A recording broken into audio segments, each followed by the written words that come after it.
Okay, here's my attempt to try to label things better. I got the red as power and the green as neutral, and I labeled the wires where they go, but I'm going to start from the beginning. I pulled the relay out so we could see the socket a little bit. I'm definitely going to have to write out a printed circuit diagram so that you can see the flow better. But anyway, the wire coming in here, the hot wire, when the motion sensor sees motion, it sends power into here, and it's going to the relay.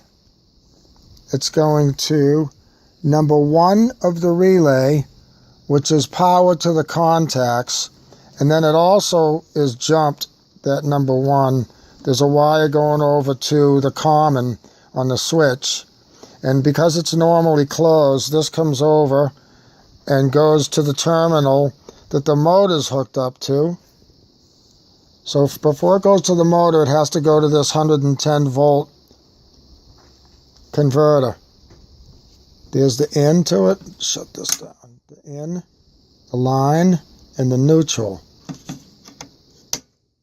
And then it comes out, goes in here at 110, comes out at 12 volts, and here's the hot of the 12 volts, follows over, and it's showing in 12 volts into the variac that I mounted on this board. That's all the way down, that's all the way up. I mounted it on this board to stop the contacts from hitting anything conductible. So that just goes right on these things here. Get this on here. Back on there. Can't see. Okay. I'm going blind. Oh no! I'm getting old. This, I'm going to leave it up all the way.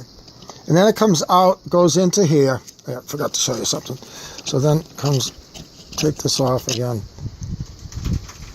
So you can see it's written on the back of the power plus. That's where the red tape is. Power minus, green tape. Motor plus, red tape. Motor minus, green tape. So back onto the thing it goes. The diagram will be easier to read than this, but this is working great. All these parts are going to work. And then it comes out of the variac right here. Comes out and goes underneath there to the motor. See it? And so then when this goes a little further and goes up, it opens this contact and closes this one. And then this goes into number 2 on the relay, which ignites the coil, which then sets the timer and turns on number 3, which is this one right here, which goes down to the motor. And number 3 doesn't get electricity until the amount of time that you set the timer for. Let's see, did I leave anything out? Well, so now I'm going to run through the, let's put the timer in. Like that. And just go over a couple of the other things. So the power to the converter is controlled by the timer. It comes out of the contacts that get connected when the switch gives it electricity by hitting these cams and not hitting the cams. Goes out here, goes into the AC-DC converter, comes out of the converter, and it's timed. This electricity that's going into here is timed by anywhere between 1.8 seconds and 180 seconds.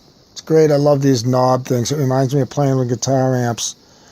And comes out of here at 12 volts, goes into the variac, and red for hot, green for neutral, and then comes out of the variac. Red goes to the motor, is positive, says on here 12 volts out to the motor. And yeah, I think that's, see if that's a little easier to understand. Every wire that hits the switch is a hot wire. All the grounds are connected to each other. So what's really happening is it's just like a, it's a single pole double throw switch as far as this goes. And then when it gets by it a little further, which I'm going to do, I'm just plug this in for a second. So this will be like someone walking into the room. I took the light bulb off because we don't need it. And it's going to, because I have it on the screws, it's going to go through the time sequence. There it goes. Turn the time up a little bit more. So now the switch is in normally closed mode, which is sending power right to the motor. So it sends power right to the motor, and then when it hits these cams, it's not going to the motor anymore. It shuts off and now switches the power and goes into the relay. And then after it's timed, which it is, goes back into the feeding AC to the converter, going to the variac and going to the motor. And then, that was a really short amount of time. I'm going to raise it up just a tiny bit.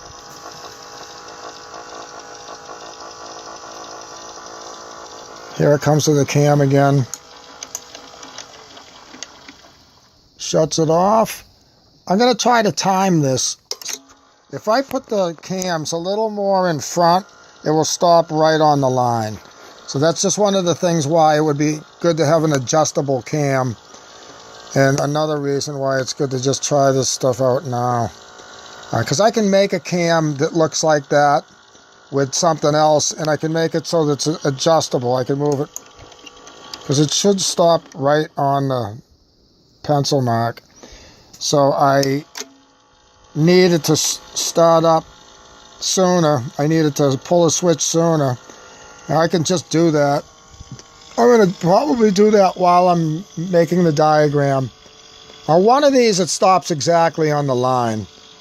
So it's just a matter of where I set the cam. And let's see, is this the one? Nope. It's probably the next one. The timer clicks in, goes again. The whole setup's awesome. It's gonna work. It was all looking for the right parts and all that stuff, but I can use these parts. Well, it's not a DC motor, so I'm gonna go right from the, this is the one I think it stops at. There. Oh, almost. But I can just time it.